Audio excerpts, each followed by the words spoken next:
সকালে উঠিয়া আমি মনে মনে বলি অন্তত কিছু হোক আর না হোক ভাই আমি খেয়ে একটু চলি। ভাই আমি গবেষণা কেন্দ্র থেকে এসেছিলাম, অফ এনকে কেভি থেকে। এনকে কেবি মানে? নেই কাজ তো খই ভাজ। ঠিক আছে বলুন কি বলছেন। আমাদের কিছু প্রশ্ন আছে যা এখনো পর্যন্ত এই প্রশ্নের কেউ উত্তর দিতে পারেনি।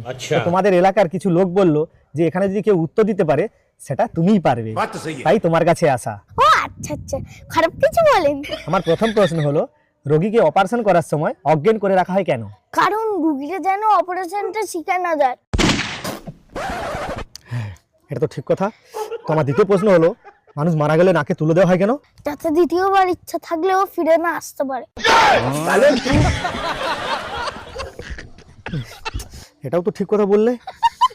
ঠিক আছে, আমার এটা শেষ প্রশ্ন, মানুষকে বিয়ের আগে আইবুড়ো ভাত খাওয়ায় কেন? কারণ বিয়ের আগেই এটা তার শান্তির খাবার।